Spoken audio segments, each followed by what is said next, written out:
거래 허가 구역이 풀렸습니다. 서울에서요. 오늘 전격적으로 풀렸는데 집값 더 오를까? 지금 오늘 기자들 전화도 굉장히 많이 왔고 제가 오늘 하루 방송을 5개 했는데 제 유튜브 찍을 시간이 없어서 지금 시간이 한 11시 반 됐거든요. 밤 11시 반.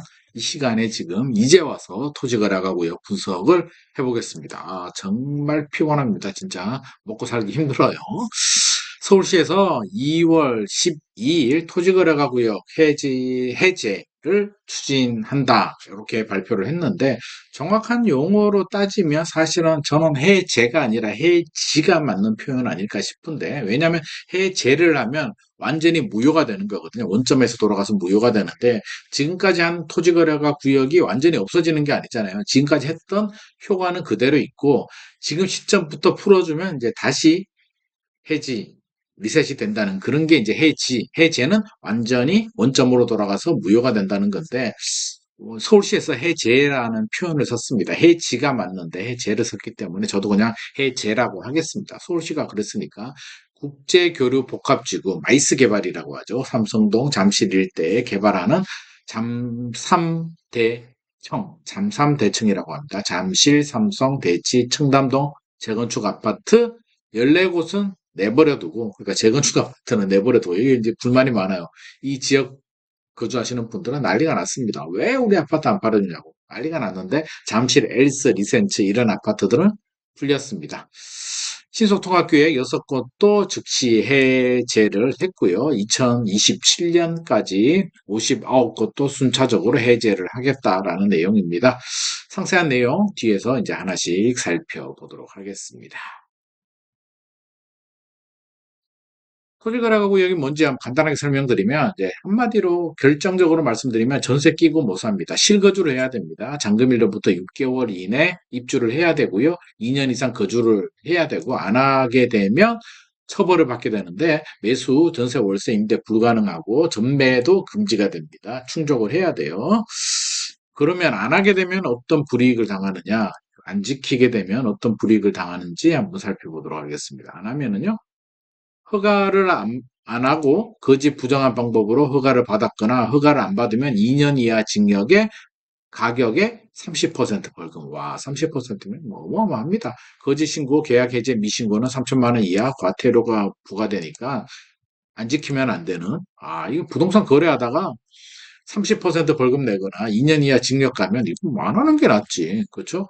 왜 풀어줬을까? 오세훈 서울시장이 왜 풀어줬을까? 사유재산, 집주인인데 전세 끼고 팔든 안 팔든 무슨 상관이야. 집값 오른다고 해서 왜 전세 끼고 못 입주를 하게 되고 집주인들은 전세 끼고 왜 못 팔게 하느냐. 사유재산 침해 논란이 있었고요. 집값이라도 안정이 돼야 되는데 집값 안정 효과도 없었습니다. 장삼대청 다 올랐잖아요. 압구정, 여의도 계속 신고가입니다. 집값 안정 효과도 없고요. 오히려 좌표 찍어줘서 야 토지거래 허가 구역으로 지정된 아파트는 좋은데야라는 낙인 효과를 만들어 버렸습니다. 그리고 결정적으로 정치적으로 오세훈 서울시장이 이제 대선 앞두고 주사표를 던질 텐데 풀어주는 게 유리할까요? 안 풀어주는 게 유리할까요? 안 풀어주게 되면 무주택자들 지지하지 않는 분들이 지지할까요? 그렇지 않습니다. 어차피 지지 안 합니다. 그러면 풀어주면 집주인들, 전통적인 지지 기반인 집주인들이 환호할 가능성이 높기 때문에 저는 풀어줬다라고 생각하는데 다 풀어주게 되면 마음속에 한 구석에 이러다가 다시 또 올라가면 어떡하지? 불안한 마음이 있기 때문에 일부 구역들은 남겨뒀다. 이렇게 이해를 하시면 될 것 같고요. 그러면 어느 지역? 현재 묶여있는 지역들을 살펴보게 되면 장삼대청, 잠삼대청,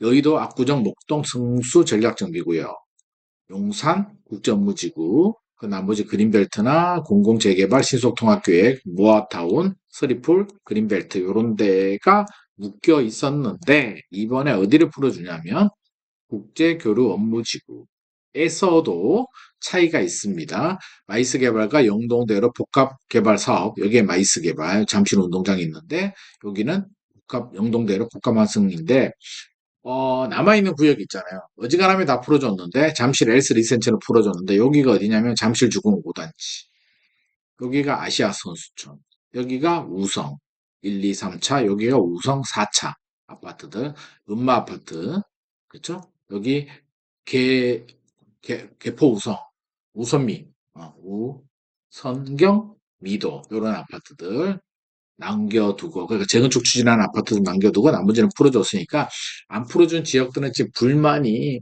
하늘을 찌르고 있습니다. 이 엄마 아파트 주민들 지금 열났습니다. 지금 우리는 왜 안 풀어주는 거야? 난리가 났습니다. 난리가 났어요. 열받을 만하죠. 사유재산인데. 좀 더 상세하게 알아보면 국제교류 복합지구에 305개 구역이 있었는데 291개를 해제하고 14개를 남겨뒀습니다. 이 남아있는 14개 단지들은 얼마나 열받겠습니까? 잠실주공 5단지, 앞서서 보듯이 우성 4차, 우성 1, 2, 3차, 아시아선수촌 이런 아파트들, 음마 아파트들도 있고 우선미 아파트도 있고 이런 아파트들은 남겨뒀습니다. 신속통합계획 재건축 재개발 123곳 중에 정비구역 지정 후 조합 설립까지 끝난 단지 6곳은 해지를 해줬고요. 조합 설립인가 여부에 따라서 2027년까지 59곳 순차적으로 해제하겠다라는 계획이고요. 이제 중요한 거, 좋아, 잠실 좋은데 압구정 여의도 목동 송수는 어떻게 되냐? 이게 또 궁금하잖아요. 주요 재건축 재개발과 투기과열지구내 신속통합계획 14곳 안 해줍니다. 공공재개발 34곳 안 해줍니다. 관리처분 인가 보고 투기 가능성 낮다고 판단되면 나중에 안 해줬습니다. 그러니까 음마 아파트나 잠실주공 5단지나 아시아 선수촌이나 재건축하는 거 있잖아요. 잠실 일대, 삼성동 일대도 안 해줬고 압구정, 여의도, 목동, 성수동도 안 해주고 재건축 재개발 투기 우려가 있는 것들은 안 해줬는데 웃기잖아요. 근데 투기 우려라고 해놓고 그럼 엘스 리센츠 최근에 막 호가 오르고 난리가 났는데 걔들은 또 왜 풀어줘? 그러니까 안 풀어준 지역의 주민들은 열받을 수밖에 없죠.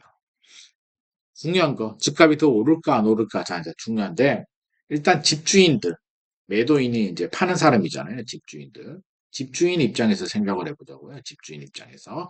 집주인 입장에서는 당분간, 이제 묶여있던 전세 끼고, 못 팔고 못 사는 토지거래가 구역이 풀렸으니까, 와, 앞으로 투자 수요들 지방에 있는 자산가들이 이제 들어올 수가 있으니, 전세 끼고 살 수가 있으니까 더 좋아지네? 호가를 당분간은 더 올릴 가능성이 높고요. 나 안 팔래. 매물 내놓은 사람들 매물 횟수 할 가능성이 높고요. 좀 더 지켜보자 해서 매물 횟수에서 이런 심리가 확산이 됩니다. 이미 잠실 엘스 33평은 호가 로얄동 로얄층은 30억 부르고 있는데 지금 분위기라면 집주인들이 1, 2억 호가를 더 올릴 가능성도 배제할 수는 없습니다. 그러면 이제 사례는 매수자 입장에서 보자고요. 매수자 입장에서는 어때요?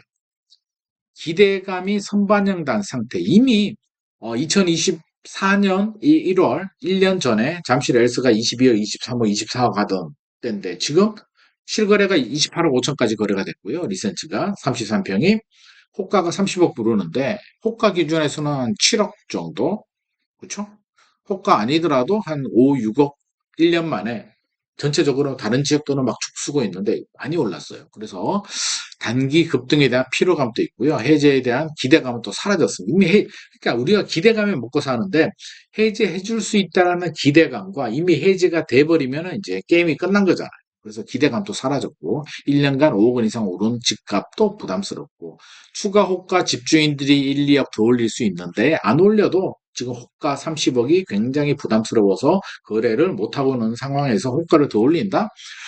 이게 특별한 뭐 세금을 깎아주는 것도 아니고 전세 끼고 살 수 있다는 이유만으로 투자자들이 살까요? 돈을 더 주고 전세가 11억, 12억 한다라고 하면 자 25억 하던 시절 같으면 집값의 절반 정도니까 뭐 12억, 13억 주면은 갭 투자, 전세 끼고 살 수 있는데 30억이라고 한다면 전세가 12억이라고 한다면 18억을 투자해야 되는데 12억 전세 끼고 18억을 묻어둔다?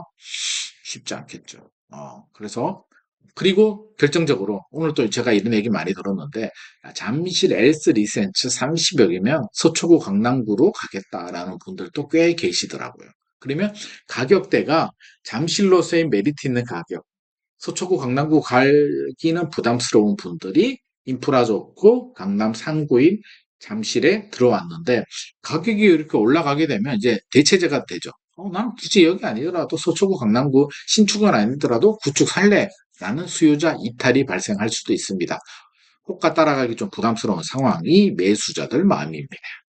이렇게 본다면 더 올라갈까? 저는 호가는 더 올라간다. 하지만 거래 가격이 더 올라가기는 사실상 엘스 리센트 같은 경우는 상당히 부담스럽다. 30억을 실거래가 지금 당분간 나중에 시간이 지나면 이제 30억도 뚫겠습니다만 지금 분위기에서 호가를 따라가기에 뭐 한두 명이 뭐 이렇게 계약을 할 수도 있습니다만 그게 이렇게 되기는 쉽지 않을 것 같습니다. 투자 금액이 15억 이상 벌어지게 되면 이걸 뭐 갭 투자라고 하기는 갭 투자의 매력은 좀 잃어버릴 수 있을 것 같고요. 잠실이라는 게 서초 강남구는 자산가들, 물려받은 사람들, 코인이나 주식 사업으로 대박난 사람들이 가는 거고, 자수성가형 열심히 노력해서 변호사나 의사 전문직이 돼서 노력해서 갈 수 있는 한계점이 잠실인데 이게 30억이 넘어가게 되면 이제 수요자 이탈 현상이 발생을 합니다. 그래서 정리를 하면 이제 기대감은 사라졌습니다. 해제가 안 된 곳들은 해제가 안 됐기 때문에 해제에 대한 기대감이 사라졌고요. 해제가 된 곳은 해제가 됨으로써 또 기대감이 사라졌습니다. 그래서 그리고 또 하나 이제 집주인들 입장에서는 그동안의 빈집 실거주할 수 있는 빈집만 팔 수 있었는데 전세 끼고 팔 수 있으니까 오히려 매물이 늘어나는 효과도 나올 수가 있습니다. 그래서 저는 기대감이 있을 때 풀어줄 수 있다, 해지가 될 수 있다는 기대감이 있을 때 호가가 올라가고 들썩들썩 됐는데 막상 해지되고 나서 한 달 정도 지나면 저는 좀 안정되지 않을까 생각합니다. 호가가 뭐 뚝뚝 떨어지진 않겠으나 30억 수준에서 매수자들 안 따라붙는다면 여기서 이제 안정을 좀 찾을 가능성이 있지 않을까 저는 그렇게 생각합니다. 오늘의 내용이 도움이 되셨나요? 도움이 되셨다면 좋아요와 구독 부탁드립니다.